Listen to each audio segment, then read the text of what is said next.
आता नुकताच कुठे संपलेला होता।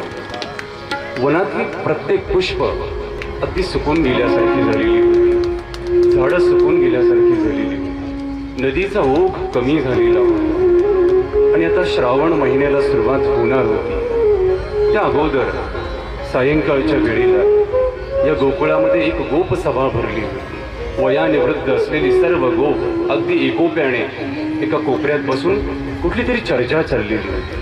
सूर्य माथ्यावरचा आता सायंकाळाला येऊन पोहोचलेला होता आणि सांज प्रकाशामध्ये ही चर्चा चाललेली होती। भगवंत नुकतेच गायी घेऊन आता गोकुळात आलेले होते। भगवंतांनी पाहिलं गोपसभा बसलेली होती, काहीतरी चर्चा चाललेली होती। तसं भगवंताने जाऊन सर्वांना प्रणाम केला की सर्व ज्येष्ठांना माझा प्रणाम। आपल्या नंदबाबांना विचारलं, बाबा ही कसली चर्चा चालली इथे बसून आपापसामध्ये तुम्हा सर्व वृद्धांची?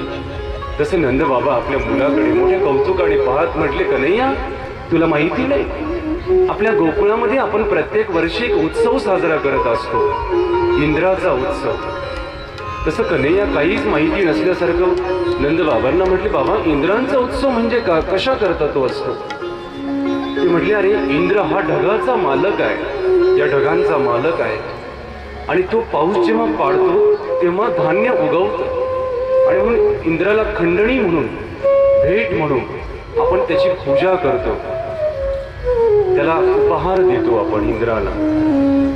त्यांचं ते बोलणं कृष्ण कन्हैयाला पटलं नाही, मनमोहनाला पटलं नाही। तसं चेहरा गंभीर करत अगदी बालवयात असलेले हे कृष्ण कन्हैया आपल्या नंदबाबांना म्हटले, बाबा हा इंद्राचा धाक तुम्ही इतका का बाळगता? कोण हा इंद्र आणि कुठला इंद्र? तसं बावळले, अरे तसं बोलू नये, इंद्र मोठे आहेत, ते देव आहेत, देवांचे देव आहेत। बाबांची ती कल्पना पाहून, ती रूढी परंपरा पाहून भगवंत गालात हसले, म्हटले, बाबा एक सांगू का तुम्हाला काय वाटतं, हा इंद्र ढगांचा मालक आहे का? भगवंताने गीतेत अगोदरच सांगितलं की ढगांचा मालक सुद्धा मी आहे। यज्ञानम जप यज्ञोस्मी, सर्व यज्ञांमध्ये जपयज्ञ मी आहे की सर्व जगाचा मालक समोर उभा असताना अज्ञानामुळे आपण नको त्याला देव म्हणत असतो, हो की नाही? तसं ती लोक भ्रामक कल्पनेमध्ये, अगदी खुळचट कल्पनेमध्ये म्हटले की इंद्र हा मालक आहे ढगांचा, तो पाऊस पाडतो आणि मग धान्य पिकतो। तसं भगवंत म्हटले, बाबा एक सांगू का तुम्हाला, यावर्षी करूच नका तुम्ही पूजा इंद्राची, काय होईल ते बघू आपण। तसं म्हटलं, अरे वेडा झाला का नाही तू, असं काय बोलतो? असं पूजा करू नका म्हणजे अरे इंद्र रागावील आपल्यावरती, त्याचा कोप होईल, प्रकोप होईल, नवती अनिष्ट अरिष्ट आपल्या गोकुळावरती येतील। तसं कन्हैया म्हटले, बाबा तुम्हाला माझ्यावरती विश्वास आहे का? मी सांगतो ना तुम्हाला, नका करू यावर्षी, इंद्राचा उत्सवच बंद करा तुम्ही। मग करायचं काय? तसं नंदबाबा म्हटले, मग करायचं काय? आपण एक काम करूया, आपल्याकडे गोवर्धन पर्वत आहे अगदी उंच असलेला, त्या पर्वतावरती विविध वनस्पती आहे, चारा आहे, आपल्या गाया तिथे चरण्याकरता जातात, गायींचं पोट भरतं, गायींचं दूध आपण पितो, मग आपण गोवर्धन पर्वताची पूजा करू। भगवंताने असं समजावून सांगितलं, आपल्या वेणू वासरी सारखा अगदी भगवंताचा आवाज होता, इतका गोड, एक एक शब्द त्या प्रत्येक वृद्धांच्या काळजाला स्पर्श करत होता। कुणी नकार देऊ शकलं, कुणीच नकार देऊ शकलं। सगळ्यांची वृद्धांची मन ताब्यात घेण्याची किमया एका लहान बाळामध्ये। कृष्ण कन्हैया वयाने लहान होते, विचार मात्र मोठा होता। काही माणसं वयाने मोठी होतात मात्र विचार अगदी कुजलेली असतात, कळकटलेली विचार असतात। पाहतो कृष्ण कन्हैया वयाने लहान होते, विचार मात्र पहा, विचार किती उंच होते भगवंताचे, की अंधश्रद्धा आपल्याला लोकांच्या मनातली काढायची आहे, मग लहान मुलगा सुद्धा ती अंधश्रद्धा काढू शकतो। कृष्ण कन्हैया वृद्धांना सांगतो आणि वृद्ध त्याचं सांगणं ऐकून घेतात। हा असतो फरक। आपल्यापेक्षा चांगला विचार जर कोणी देत असेल ना, तो वयाने लहान जरी असला ना तरी सुद्धा त्याचा सन्मान करता आला पाहिजे। आपल्याला येतो का, आपला मुलगा जर म्हटलं, बाबा हे काम करू नका, याच्यात नुकसान आहे का, तुला काय माहित, याच्यात नुकसान त्याच्यात नुकसान, चवस तुझा बाप आहे मी, हो केले होतं केले। असं आपण मुलांना प्राधान्य देतच नाही आपल्या घरामध्ये, त्याला वाटतं त्याला काय अक्कल आहे, ते घाबरू काल परवाचं आपण म्हणतो, पण ते काय सांगणार, हो केले। वृद्धांनी लहान्यांचा सन्मान करावा आणि लहानांनी वृद्धांचा आदर करावा, ही जगण्याची संस्कृती आहे। वृद्धांनी लहान्यांचा सन्मान करावा आणि लहानांनी वृद्धांचा आदर करावा ही संस्कृती या कथेत आपल्याला दिसून येते. कृष्ण कन्हैयांचं बोलणं वृद्धांनी मानलं. जी वयाने अगदी वृद्ध होती, अनुभवी होती, तरी सुद्धा एका बाल मनाचं विचार त्यांनी ऐकून घेतला. याला म्हणतात ऐकणं. जिथे कुठे चांगलं आहे ना तिथे पाहू नका की कोण देत आहे, तुम्हाला कोण देतोय चांगला विचार हे पाहू नका. विचार मिळतोय ना तुम्हाला चांगला ते बघा तुम्ही, हो की नाही. आता कृष्ण कन्हैयाचं सांगणं त्यांनी ऐकलं सगळ्यांनी. ते म्हणजे काही अडचण नाही कन्हैया, उद्या आपण तयारीला सुरुवात करू आणि गोवर्धन पर्वताची पूजा करू. सगळी तयारी अगदी मस्तपैकी चाललेली होती. त्या घराघरामध्ये स्वयंपाकाला सुरुवात झालेली होती. नवी वस्त्र परिधान करण्याचा विचार घराघरात चाललेला होता. हे तू कोणती साडी घालणार उद्या, हे तू कोणती घालणार उद्या, हे तू कोणते कपडे घालणार उद्या, हे तू कसा बसणार उद्या बैलगाडीवरती. सगळीजण चर्चा चालली होती. लहान मुलांची वेगळी चर्चा, वृद्धांची वेगळी चर्चा, स्त्रियांची वेगळी चर्चा असते. कडे पहा तुम्ही, लग्नाला जर कुठे जायचं असेल ना, स्त्रिया अगोदरच विचार करतात कोणते कपडे घालावे, काय करावं, कसं करावं, हो की नाही. तो बिचारा पती बाहेर वाट पाहत उभा असतो. ए चल ना पटकन, वेळ झाली लग्नाची, थांबा ना आणखी. ती साडी कोणत्या कलरची घालायची तो विचार करते. तो परत आवाज मारते, चल ना लवकर, वेळ झाली लग्नाची, तुम्ही थांबा ना आणखी. टिकल्या कोणत्या रंगाची लावायची ती बघते मी. तो परत आवाज मारते, चल ना लवकर, थांबा ना आणखी, थोडं मेकअप राहिला अजून, हो की नाही. कितीतरी आपण वेळ घालतो नको त्या गोष्टींमध्ये. कालही आपण बोललो होतो कथेला लवकर या लवकर या, मात्र तरी सुद्धा आपण लवकर पोहोचू शकलो नाही. आणि म्हणून भगवंत जेव्हा सांगतात ना त्या गोकुळामध्ये, सगळं गोकुळ तयारीला लागतं. उद्या कसं कसं जायचं उद्या. आणि मग सकाळ झाली, सूर्य उगवला. इकडे मात्र महर्षी नारद गेले इंद्राकडे. इंद्र तयारीत होता, आता माझी पूजा होणार आहे, मला खाली जायचंय. सभेमध्ये बोलला, आज मी काय इथे राहणार नाही सिंहासनावरती, मला खाली जायचंय, गोकुळात माझी पूजा असते आजच्या दिवशी. काय म्हटलं इंद्र, गोकुळात माझी पूजा असते ना, मला गेलं पाहिजे तिथे. तसं नारद आले, म्हणले इंद्रदेव काही गरज नाही खाली जाण्याची तुम्हाला आज. ते म्हणले कसं काय नारद महर्षी, प्रणाम. म्हणजे काही गरज नाही, तुमची पूजा इतके दिवस झाली इथे, आता नाही होणार. आता होणार नाही म्हणजे, इंद्र चपापले, म्हटले आता होणार नाही म्हणजे काय, इतके दिवस माझी पूजा झाली या गोकुळामध्ये, आता होणार नाही म्हणजे काय. तसं नारद म्हटले, आता होणार नाही म्हणजे एका लहान बाळाने तुमची पूजाच बंद केली. तुम्ही लहान बाळाने आणि माझी पूजा, इंद्राची पूजा बंद करावी. अभिमान जागा झाला इंद्राचा, अभिमान डिवचल्या गेला, खवळल्या गेला, डोळे लाल बंद झाले इंद्राचे. इंद्राने आदेश दिला आपल्या सेवकाला, जा रे त्या गोकुळातल्या लोकांना चांगली अद्दल घडवा, त्यांना पाण्याची किंमत कळाली पाहिजे. आणि बस त्या गोकुळावरती येऊ नये तसं अरिष्ट आता आज आलेलं होतं. सायंकाळी सूर्य मावळण्याच्या अगोदर सर्व गोकुळावरती गच्च मेघ दाटले, काळे कुट्ट. आणि हलक्या आवाजात नाही, प्रचंड आवाजात विजेचा कडकडाट व्हायला लागला. मोठी मोठी गाठाळ वृक्ष हवेच्या सुसाट वेगाने अगदी उन्मळून पडायला लागली. गोकुळामध्ये हाहाकार व्हायला लागला. आता पाऊस असा रिमझिम पडत नव्हता, सोंडेच्या धारासारखा, हत्तीच्या सोंडेच्या धारासारखा धो धो पाऊस. घरं अगदी भरून गेली त्या पावसाने. माणसं भिजून ओली झाली त्या पावसामध्ये. अगदी कमरे इतकं पाणी त्या गोकुळात साचलं. सगळं गोकुळ आता भयभीत झालं, सगळीजण व्याकुळ झाली. आता सगळीजण धावत कृष्ण कन्हैयाकडे आली. म्हटली, कन्हैया अरे तुझं मी सर्वांनी ऐकलं, तुला मी म्हटलो होतो की त्या इंद्राची पूजा बंद केली तर प्रकोप होईल त्याचा. बघ ना आपल्यावरती इतका मोठा अरिष्ट आला तर आपलं रक्षण कोण करेल.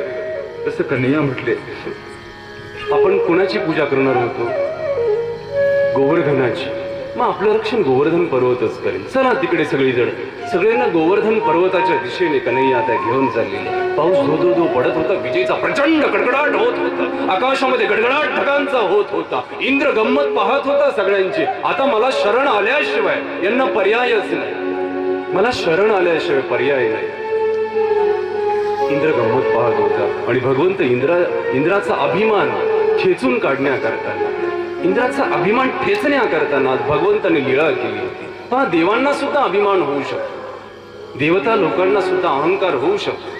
आपल्याला तर होतो ना, छोट्या छोट्या गोष्टींनी अहंकार होतो आपल्यामध्ये. आज इंद्रालाही अहंकार झाला की माझी पूजा बंद केली ना, बस आज या गोकुळाला अद्दलच घडवायची. तो पाऊस पडत होता, रात्र वाढत चालली होती, सगळी लोक भयभीत झालेली होती. आणि कन्हैया आता सगळ्यांना घेऊन त्या गोवर्धन पर्वताच्या अगदी अवतीभोवती सगळी गोकुळातली माणसं जमा झाली होती. प्रत्येकाच्या नजरेत भीती होती, ओठात शब्दात भय होतं. सगळी थरथरत होती, थंडीने कुडकुडत होती, सगळ्यांच्या शरीर थंडीने कुडकुडल्या जात होती. सगळी म्हटली करायचं काय कन्हैया, आता इथे तर आलो आपण. कन्हैया म्हटले घाबरू नका, कुणी घाबरू नका. आपल्या सगळ्या नव तरुणांना सांगितलंय, चल पेंद्या सुद्धा म्या वाकड्या बोबड्या, चला चला पटापट सगळेजण इकडे या. सगळ्यांच्या हातात काठ्या होत्या. कन्हैयाला म्हटले कन्हैया करायचं काय, विचार तुझा विचार काय नेमका. म्हटले अरे तेच आपलं इथे हा गोवर्धन पर्वत आहे ना, हा आपण असं उचलून घेऊ. म्हटले अरे कन्हैया हे पावसाने काय तुला काही सुचत नाही का, पाऊस डोक्यावरती जास्त पडला म्हणून. अरे हा गोवर्धन पर्वत आहे, हा कुठला दगड नाही, हा उचलायचा कसा. तसं मित्र कन्हैयाची चेष्टा करायला लागले. कन्हैया म्हटलं अरे माझ्यावरती विश्वास आहे ना तुमचा. तसं पेंद्या म्हटलं हो विश्वास तर आहे तुझ्यावरती, कारण तू त्या दिवशी आगासुराच्या मुखात गेला आणि असं काही उंच झाला असतो की ते आगासुराला पर्याय राहिला नाही मरून जाण्याशिवाय. मग चला, मग हातात काठ्या दिल्या सगळ्यांच्या. गोकुळातली माणसं गंमत पाहत होती सगळी या मुलांची. त्यांनाही सांगितलं कन्हैयाने चला तुम्ही सगळेजण आपापल्या हातात काठ्या घ्या. सगळ्यांच्या हातात काठ, चला सगळीजण आता काठ्या लावा या गोवर्धन पर्वताला. सगळ्यांनी काठ्या टेकवल्या. मात्र कुणाला असं वाटत नव्हतं हा पर्वत उचलल्या जाईल असं, कुणालाही वाटत नव्हतं. आणि सगळ्यांनी काठ्या लावल्या. आणि कन्हैया असा सगळ्यांना प्रोत्साहन द्यायचं. सगळेजण एकदम आवाज जायचा सगळ्यांच्या कानावरती, 1000 हत्तींचं बळ अंगात यायचं. आणि बघता बघता तो गोवर्धन पर्वत कन्हैयाने जशी काठी लावली तसा एकदम हल्ला, थरथरला तो पर्वत. आणि सगळ्यांच्या मनात एक उमेद निर्माण झाली, एक उत्साह जागा झाला. उत्साहाची कारंजी प्रत्येकाच्या मुखात आली, प्रत्येकाच्या डोळ्यात आली. आणि सगळ्यांनी आता जास्त ताकदीने त्या पर्वताच्या खाली काठे घालायला सुरुवात केली. आणि तो पर्वत एकदम बघता बघता इंचाने वर वर वर वर वर असा चालला. सगळ्यांचा उत्साह अगदी टोकाला गेला. बाहेर धो पाऊस पडतोय, कुणाच्या काहीच लक्षात नाही. बाहेर विजयचा प्रचंड कडकडाट होतोय, कुणाच्या काहीच लक्षात नाही. सगळ्यांची मन आणि चित्त त्या पर्वताच्या खाली गुंतल्या गेली. जेव्हा संकट येतात ना आयुष्यात तुमच्या, तेव्हा मन देवाच्या चरणी गुंतून टाका तुम्ही. तुम्हाला जाणवणारच नाही संकट किती मोठं आहे. आपण काय करतो, आपलं मन पूर्ण संकटात देऊन टाकतो. आपण देवाच्या चरणावरती देतो का मन. संकट जितकं मोठं असेल ना, तितकं तुमचं चिंतन मोठं असलं पाहिजे देवाचं, तितकं चिंतन मोठं असलं पाहिजे. हे सगळेजण देवाच्या आदेशावरून त्या पर्वताला उचलत होते. आता बाहेरचं जग, बाहेरचं दुःख सगळं विसर पडला गोकुळाला. आणि बघता बघता पर्वत अगदी आता 5 हात वर गेला. बघता बघता 5 फूट वर गेला. बघता बघता 7 फूट, 8 फूट, 9 फूट. बघता बघता सगळी माणसं त्या गोकुळातली त्या पर्वताखाली आली. कुणाला आता पाऊस लागत नव्हता, कुणी आता थंडीने कुडकुडत नव्हतं. आणि कन्हैया आता मध्यभागी त्या पर्वताला आपली करंगळी, छोटीशी करंगळी लावून उभा होता. सगळे म्हणले वा रे कन्हैया, तुलाच जमलं हो. अरे पर्वत सगळ्यांनी उचलला, मात्र गंमत तू अशी दाखवते जसं तू एकट्याने उचलला करंगळीवरती, हो की नाही. तसं कन्हैया म्हटले बरं ठीक आहे, मी काय अडचण नाही, सोडून देतो मी. तसं करंगळी थोडी वाकडी केली, पर्वत एकदम असा हल्ला. बोबड्या म्हटलं बोबडा उचल उचल उचल उचल, परत तूच आहेस सर्व करणारा भाऊ, तूच आहेस सगळं सर्व करता आहेस, सर्वांचा मालक आहेस. सगळी वृद्ध माणसं चकित झाली. कन्हैयाने आपल्या करंगळीवरती पर्वत उचललेला होता आणि आजूबाजूला सगळ्यांनी आपापल्या काठ्या लावलेल्या होत्या. आणि सर्व गोकुळ आनंदाने बेभान झाले त्या क्षणाला. आपल्या मुलांचं कौतुक वाटलं सगळ्या गोकुळवासियांना की आपल्या मुलांनी आज आपलं रक्षण केलं, कन्हैयाने रक्षण केलं. आणि आता कन्हैयाच्या भोवती सर्व भरलेल्या त्या ताटांच्या आरत्या, आणलेल्या ओवळण्याकरता आणलेल्या आरत्या सर्वांनी प्रज्वलित केल्या. धूप प्रज्वलित केले, आरत्या प्रज्वलित केल्या, पुष्प सुगंधी माळा बाहेर काढल्या गेल्या. आणि आता कन्हैयाची पूजा तिथे सुरू झाली. गोवर्धन पर्वताच्या रूपाने कन्हैयाची पूजा सुरू झाली. जय गोवर्धन महाराज महाराज, तेरे माथे मुकुट विराजन है. जय गोवर्धन महाराज महाराज, तेरे माथे मुकुट विराजन है.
आता सगळ्यांनी एकदा जोरात जय करायचा. श्री गोवर्धन लाल की. अरे आवाज मोठा आला पाहिजे. श्री गोवर्धन लाल की. हे बघा पुढच्यांचा आला बरं का. बाबा म्हणतात हे महिला मंडळींचा आला, पुरुषांचा बाकी आहे. आपण असं करूया अगोदर पुरुषांचा आवाज बरं का. बघा त्यांचा आवाज कसा आहे तो. हा तुमच्यापेक्षा मोठा येणार निश्चित. हा श्री गोवर्धन लाल की. याच्यात एक ट्रिक आहे बरं का. तुम्ही फक्त जय म्हणायचं, मोठा आवाज निघतो. हा श्री गोवर्धन. हा धन्यवाद. अशा पद्धतीने त्या गोकुळामध्ये धोधो पाऊस पडत होता. मात्र इकडे गोवर्धन पर्वताखाली सगळी माणसं आनंदाने विभान होऊन नाचत होती. कृष्ण कन्हैयाच्या त्या रूपाकडे पाहून मोठ्या अभिमानाने सर्व गोकुळ आनंदून गेलेलं होतं. एक दिवस कधी गेला संपला नाही, दुसरा दिवस कधी गेला संपला नाही, तिसरा दिवस कधी गेला संपला नाही. बघता बघता 5-6 दिवस निघून गेले. आज 7वा दिवस उगवलेला होता. सर्व गोकुळ त्या गोवर्धनाच्या खाली अगदी कृष्ण कन्हैयाचं स्मरण करत, गुणगान करत विभान होऊन नाचत होता. कुणाला भूक नाही, कुणाला तहान नाही, काहीच नाही. इकडे इंद्राला चिंता पडली. इंद्राला असं वाटलं की आता खाली काहीतरी अनर्थ झाला असेल, जाऊन तर बघावं. इंद्राने येऊन पाहिलं खाली, सगळं काही व्यवस्थित चाललेलं होतं. सगळं व्यवस्थित चाललेलं होतं. जिथे माणसं रडत बसलेली बघायची होती इंद्राला, रडत बसलेली माणसं, ती माणसं हसत हसत नाचत होती. हसत हसत नाचत होती. इंद्राला आता आणखी त्याचा अभिमान दिवसल्या गेला. तो म्हणलं मी इतका 7 दिवस पाऊस पडला, कुणाच्या डोळ्यात पाणी, कुणी घाबरलेलं दिसत नाही, कुणी चिंतित दिसत नाही, कुणी मला शरण येण्याच्या तयारीत दिसत नाही. हा बदल पाहिला इंद्राने. इंद्र विचार करायला लागला की हा जो मुलगा आहे ना कवळ्या वयाचा, ज्याने पर्वत उचललेला आहे, हा नक्की कुणीतरी सामर्थ्यशाली असला पाहिजे. इंद्र भरकेन उतरून खाली आले आणि इंद्राने आता पाऊस बंद केला होता. विजेचा कडकडाट बंद झालेला होता. हवेतला गारवा संपलेला होता. सोसाट वारा शांत झालेला होता. आणि इंद्र आता त्याच्यातला अहंकार हळूहळू कणाकणाने कमी कमी कमी कमी झालेला होता. आणि इंद्र आता नम्र होऊन त्या गोवर्धननाथ भगवंतासमोर येऊन उभा होता. आलेल्या इंद्राला भगवंतांनी पाहिलं आणि त्याही स्थितीमध्ये इंद्राला भगवंतांनी प्रणाम केला. इंद्राच्या लक्षात आलं की माझ्यापेक्षाही कोणीतरी श्रेष्ठ आहे. नमे विदु सुरगना प्रभवं न महर्षय अहमादिर्हि देवानां महर्षीणां च सर्वश. सर्व देवांचा देव मी आहे. मात्र देवांनाही कळत नाही. जोपर्यंत मी जाणवत नाही तोपर्यंत देवालाही कळत नाही, देवतेंना सुद्धा, की हा परमेश्वर आहे. इंद्रालाही कळालं नाही की माझ्यापेक्षा श्रेष्ठ आहे ते भगवंत आहे. मात्र आज इंद्राला प्रचिती आली की माझ्यापेक्षाही श्रेष्ठ आहे. अहंकार असतो ना, हा अहंकार अतिमध्ये जगत असतो. अतिमध्ये ज्या ज्या गोष्टींची अति असते ना, तिथे अहंकाराची वस्ती तयार होते. इंद्राकडे अहंकार कसा तयार झाला? अति धन, अति सामर्थ्य, मोठं अधिकार पद, सगळ्या गोष्टींमध्ये अति अति होती. म्हणून अहंकार अति झाला इंद्राकडे. आणि तो अहंकार देवाला नको होता. तो ओढून काढायचा होता, ओरबडून काढायचा होता. म्हणून पर्वत उचलून दाखवला की तुझ्यापेक्षाही मोठा मी सामर्थ्यवान आहे, तुझ्यापेक्षाही मोठा मी ऐश्वर्यशाली आहे, तुझ्यापेक्षाही मोठा मी सत्ताधीश आहे. मात्र मी बघ कसा लहान बाळासारखा जगतो या गोकुळामध्ये. आणि तू अभिमानाची भाषा बोलतो, अहंकाराची भाषा बोलतो. हो की नाही? आपल्याकडे 4-2 पैसे जास्त झाले की आपला पहा तुम्ही, आज धोत्राचा सोगा असा हातात येतो. चालणं बदललेलं असतं आपलं, पाहणं बदललेलं असतं आपलं. हे चालणं कोणाचं असतं? हे पैशाचं असतं. हे आपलं नसतं चालणं. पैसा चालवतो तुम्हाला तसं. पैशाला बोलता येत नाही, मात्र पैसा खूप काही बोलून घेतो आपल्याकडून. हो की नाही? 2000च्या नोटाला बोलता येतं का? बोलली का कोणाशी 2000ची नोट की मी इतक्या महागाची आहे? नाही. ती ज्याच्या खिशात असते ना त्याचं चालणं बोलत असतं, त्याचं पाहणं बोलत असतं. हो की नाही? असं तोऱ्यात बोलत, तो नसतं बोलत, ती नोट बोलत नसते. नोटेच्या बळावर हा बोलत असतो. असतं की नाही? अहंकार आतीमध्ये जगत असतो. खुर्चीला कुठे बोलता येतं? खुर्चीवर जो माणूस बसतो ना मोठ्या पदावर, त्याची भाषा बोलत असते. अधिकार पद इंद्राकडे मोठं होतं, अधिकार पद होतं, मात्र त्याचा वापर चांगला नव्हता त्या पदाचा. त्या पदाचा वापर चांगला नव्हता आणि म्हणून त्या पदाची त्याला जाणीव करून द्यायची होती भगवंताला, इंद्राला, की तुझ्या पदावरती बसलाय ना, जबाबदारीचं पद आहे, जबाबदारीचं पद आहे, तुझ्यात अहंकार नसला पाहिजे, सेवाभाव असला पाहिजे. भगवंताचं चरित्र राजकीय लोकांना सुद्धा मार्गदर्शक आहे, राजकीय लोकांना सुद्धा. तुम्ही ज्या पदावरती बसताना तिथे सेवक होऊन बसता आलं पाहिजे, जनतेचं सेवक होऊन बसता आलं पाहिजे. भगवंताने इंद्राला पद होतं, इंद्राकडे पाऊस पाडण्याचं पद, हा जलमंत्री होता इंद्र, पावसाचा अधिकार पद ताब्यात दिलं, मात्र हा मालक समजून बसला इंद्र स्वतःला, की आपल्या पलीकडे कोणीतरी राष्ट्रपती आहे, कोणीतरी पंतप्रधान आहे, हे विसरूनच गेला तो. आणि म्हणून त्याला जाणीव करून द्यायची की तुझ्या पलीकडे राष्ट्रपती आहे, पंतप्रधान शिल्लक आहे, आणि तू तर स्वतःच मालक समजून बसला खुर्चीचा. होतं की नाही असं? खुर्चीचा मोह आपल्यामध्ये अहंकार जागा करतो. आणि म्हणून मस्त वर्णन केलेलं आहे एका संतांनी, की जीवनामध्ये अहंकार असू नये, अभिमान असू नये, जीवन कसं असावं माणसाचं. किती मोठा पैसा आपल्याकडे आला, अभिमान करायचा नाही. किती पैसा येतो, रावणाकडे कमी पैसा होता का? रावणाकडे कमी पैसा होता का? सोन्याची लंका होती रावणाची, सोन्याची लंका.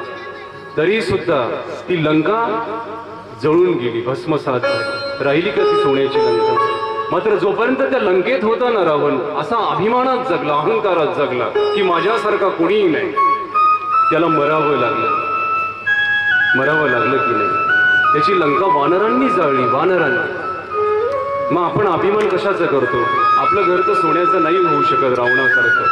पत्रे आपण सोन्याचा टाकू शकतो का घरावरती? सोन्याचा पत्र टाकू शकतो का? नाही टाकू शकत आपण. रावणाचा सोन्याचा पत्रा होता सर्व लंकेत, मात्र त्यालाही मरावं लागलं. आणि म्हणून अहंकार आपल्यामध्ये असता कामा नये. इंद्रामध्ये अहंकार झालेला होता आणि तो अहंकार आज भगवंतांनी पुसून टाकला आणि त्याच्या अधिकार पदाची जाणीव त्याला करून दिली, की तुझं जे पद आहे इंद्रपद, तू सेवक होऊन बसलेला आहे तिथे, त्याची जाणीव करून दिली. आणि इंद्र नतमस्तक होऊन भगवंताची पूजा करून त्या गोकुळात मोठ्या आनंदाने, मोठं समाधान घेऊन आपल्या देवलोकी गेलेला. तिकडे सर्व गोकुळात आनंदून गेलेलं होतं. मोठ्या आनंदात दिवस चाललेले होते गोकुळामध्ये. भगवंताची एक एक लीळा सर्व गोकुळाला रोज बघायला मिळायची. इकडे मात्र कंसाची हालचाल वाढलेली होती, कंसाची धाकधूक वाढलेली होती. कंसाच्या मनावरती सारखं दडपण पडत होतं, सारखं दडपण पडत होतं, की कसं मारायचं त्याला, कसं मारायचं त्याला, कसं मारायचं त्याला, काय करावं, काय करावं. रोज वेगवेगळा विचार. अनेक आसूर पाठवले, संपून गेले. कन्हैयाचा समाचार येण्याच्या अगोदर त्या आसुरांचा समाचार यायचा की गेले म्हणून. जे जे खेळणं पाठवलं कंसाने ते मोडून टाकलं भगवंतांनी. आणि आज त्याने शेवटचा निर्णय घेतला. अक्रूरांना बोलावलं, मंत्री अक्रूरांना आवाज दिला. अक्रूर आले, म्हटले अक्रूर आता हे काम तुम्हीच करू शकता. त्या बलरामाला आणि त्या कन्हैयाला घेऊन मथुरेत या. मथुरेत आपण उत्सव करणार आहोत. त्या उत्सवाचं निमंत्रण त्यांना द्या. त्यांना सांगावं तुमचा मामा तुम्हाला भेटण्याकरता आतुर झालेला आहे, माझं निमंत्रण तुम्ही घेऊन त्यांच्यापर्यंत जाल. तसं अक्रूर तयार झाले. अक्रूर आनंदून गेला. अक्रूराला असं वाटलं की गेल्या अनेक वर्षांपासून ज्याच्या दर्शनाची आस माझ्या मनाला लागलेली होती, अक्रूर अगदी बेभान झालं गोकुळात जायचं म्हणून. आता रात्र निघून गेली, सकाळ झाली, सूर्य उगवला, पक्षी अगदी चिवचिवाट करत होते. अक्रूराचा रथ तयार झालेला होता आणि अक्रूर रथात बसला आणि रथ आता गोकुळाच्या दिशेने निघालेला होता. अक्रूर विचार करत होता, रथात बसलेला अक्रूर, मी चाललो गोकुळाला, मात्र मला ओळखील की नाही माझा कन्हैया, मी देवाच्या गावी चाललेलो आहे. जाऊ देवाची जाऊ देवाची जाऊ देवाची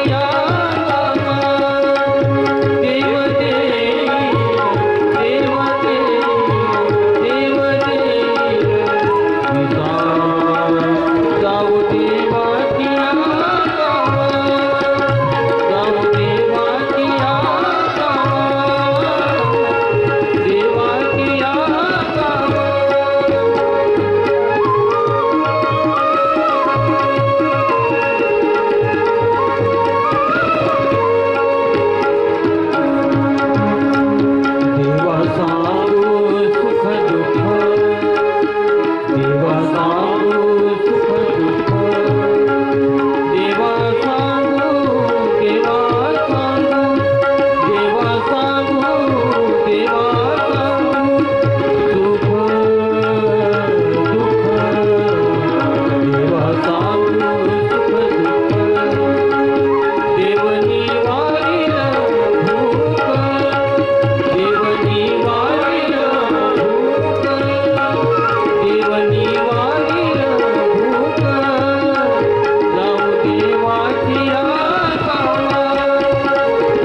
रथांचा खडखडाट कानावरती पडत होता. रथ वायू वेगाने धावत होता. मध्येच अक्रूर थांबायचा, डोळे झाकायचा आणि विचार करायचा, अक्रूर हे भगवंत, हे मधुसूदन, मी तुझ्या भेटी करता येतोय, मात्र तू मला ओळखशील की? तू मला काका म्हणशील की मंत्री म्हणशील? तू जर मला मंत्री म्हटलं तर माझं जन्माला येणं व्यर्थ आहे. तू जर मला काका म्हटलंस तर माझं जन्माला येणं सार्थ आहे. तू मला ओळखशील की नाही? अक्रूराचा रथ क्षणाक्षणाला थांबायचा. रथ विचार करायचा. अक्रूर गोकुळाचा आणि मथुरेचं अंतर जास्त दूर नव्हतं, मात्र अक्रूर सकाळी निघालेला सायंकाळी पोहोचला त्या गोकुळामध्ये. सायंकाळ आता सूर्य मावळतीला चाललेला होता. दिशा किंचित अंधारलेल्या होत्या. पक्षी घराकडे परतलेले होते. गायी गोठ्यात आलेल्या होत्या आणि गोदोहणाला सुरुवात झाली होती. गोकुळामध्ये गोदोहणाला सुरुवात झाली होती. डोक्यावरती गवताचे भार घेऊन लपकत माणसं अगदी गोठ्यात घेऊन ते गवत टाकत होते. आणि त्या क्षणाला अक्रूराचा रथ गोकुळाच्या अगदी जवळ आला. रथाचा खडखडाट कानावरती पडला. गायींच्या आणि गायींचा पाना आखडल्या गेला. पाना आखडला गायी ताटरल्या, शहारल्या गायी. कुठल्या तरी संकटाची चाहूल त्या गायींना झाली आणि अक्रूराचा रथ गोकुळात आला. सर्व माणसांनी पाहिलं अक्रूराकडे. आलेल्या अक्रूराला सर्वांनी प्रणाम केला. अक्रूराने विचारलं, नंदबाबाचा नंदबाबांचा वाडा कुठे? सगळ्यांनी अक्रूर बाबाला नंदबाबाच्या अंगणात आणून उभं केलं. रथ उभा. अक्रूर रथातनं खाली उतरले आणि उतरलेल्या अक्रूराने समोरचं दृश्य पाहिलं आणि अक्रूर एकदम जाग्यावरती स्तब्ध झाला. मनमोहन मधुसूदन कृष्ण कन्हैया गायींचं दोहन करत होता. गायींचं दोहन अगदी हळूवार हाताने. अक्रूराने ते दृश्य पाहिलं. देवांना हे दुर्लभ असलेलं दृश्य. भगवंत गायींचं दोहन करताना अंगावरती पिवळा पितांबर आहे, डोक्यावरती मोर पंखांचा मुकुट आहे, डोळ्यात काजळ आहे, उटी लावलेली आहे आई यशोदेने सर्व अंगाला. उटीचा घमघमाट येतो. अक्रूर अगदी दबक्या पावलानं जवळ गेला. अक्रूरांच्या येण्याची चाहूल लागली कृष्ण कन्हैयाला. तसा भारकेन मागे वळून पाहिलं कृष्ण कन्हैयाने. कुणीतरी राजपुरुष उभे आहे असं उठून उभे राहिले कन्हैया आणि आलेल्या त्या अक्रूरांना प्रणाम केला. म्हटलं, काका प्रणाम. तसा अक्रूर एकदम भारावून गेला. काळजाचं अगदी पाणी झालं. अक्रूराच्या डोळ्यात पाणी झालं. अक्रूर म्हटला, प्रभू आज माझं जगणं धन्य झालं.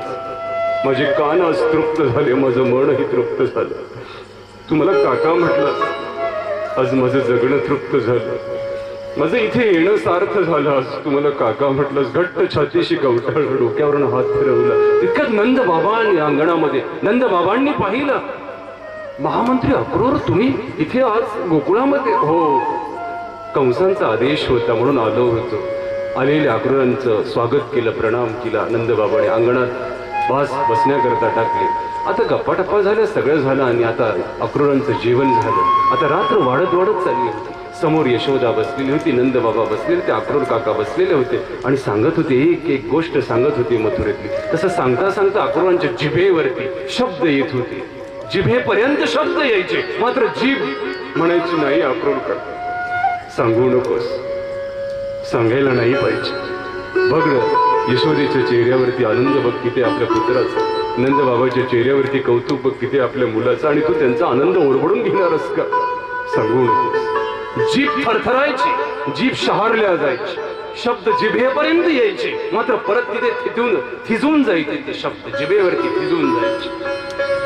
मात्र अक्रूराने बराच वेळ असा घातला आणि अक्रूर शेवटी जड काळजाने, जड शब्दाने, जड जिभेने म्हटलं, नंद बाबा एक सांगू का तुम्हाला? नंद बाबा म्हटलं, सांगा ना अक्रूर, काय सांगायचं? ही जी दोन मुलं आहेत, कन्हैया आणि बलराम दादा, ही मुलं तुमची. शब्द पूर्ण होतो की नाही होत? आई यशोदा एकदम उठून उभी राहिली, अक्रूरांकडे पाहिलं आणि अक्रूरांना बोलली. यशोदा बोलली, अक्रूर काका, आमच्या गरिबांची तुम्ही चेष्टा करणार का? आम्ही गरीब आहोत म्हणून तुम्ही मथुरेवरून आलात म्हणून आमची चेष्टा करणार का? आता आमची मुलं सुद्धा आमची नाही असं म्हणणार का तुम्ही? आईचं काळीज होतं ते बोलत. नंदबाबांनी बसवलं खाली यशोदे. ऐकून तर घे यशोदा, काय बोलायचंय त्याला.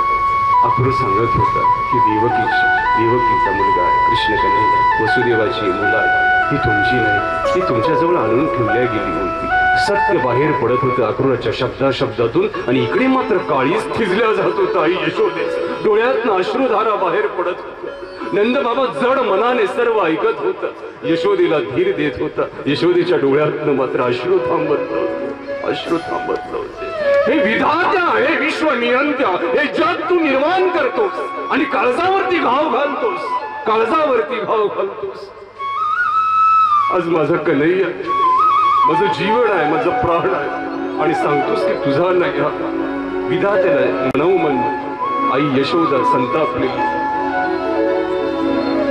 अक्रूराने सांगून झालेलं होतं आता रात्र कधी निघून गेली कळालंही आज सकाळ झाली होती मात्र भटाची गोपाळी कानावरती पडत नव्हती आज सकाळ झाली होती मात्र मंदिरात वाजवल्या जाणाऱ्या घंटिकेची किनकिनाट कानावरती पडत नव्हती आज सकाळ झाली होती मात्र पक्षी आज उडणं विसरून गेलेले होते आज सकाळ झाली होती मात्र गाईचं हंबरडणं आज कानावरती पडत नव्हते सर्व गोकुळ उजाड झालेलं होतं वार्ता सर्व गोकुळात पसरलेली होती की कन्हैया आपल्याला सोडून जाणार आहे एका रात्रीत सर्व वार्ता त्या गोकुळात पसरली होती सर्व गोकुळ जमा झालं होतं नंदबाबाचं अंगण जन्माच्या क्षणाला जसं फुलून गेलं होतं आज तसंच अगदी मात्र आज दुःखाने सर्व अंगण भरून गेलं होतं सगळ्यांच्या डोळ्यात अश्रुधारा वाहत होते आणि सगळीजण यशोदेला आवाज देत होती यशोदा अगं असं का मुलाला टाकून देतेस तुला जड झाला का हा कन्हैया आमच्याकडे दे आम्ही सांभाळतो त्याला तशी यशोदा म्हटली नाही ग काकू याच्या जन्माच्या वेळी तूच तर बोटं मोडली होतीस ना माझ्यावरनं इतकं सुरेख बाळ तुझ्या पोटी जन्माला आलं म्हणून तूच तर माझं कौतुक केलं होतंस ना आज तूच थांबव ना त्याला जा सांग ना तसे ते म्हातारी सुद्धा उभ्या शरीरी थरथरली एकदम सर्व गोकुळ आज कन्हैयाकडे आशाळभूत नजरेने पाहत होतं डोळ्यातल्या अश्रूंनी पाहत होतं कन्हैयाला सगळी जण थांबवण्याचा प्रयत्न करत होते आणि अक्रूराला सांगत होती अगदी अंबरडा फोडून सांगत होते हे अक्रूरा आमच्या कन्हैयाला नेऊ नकोस क्रूर अक्रूरा पोसनी आनंदाचा ठेवा निवू नको माधवा अक्रूरा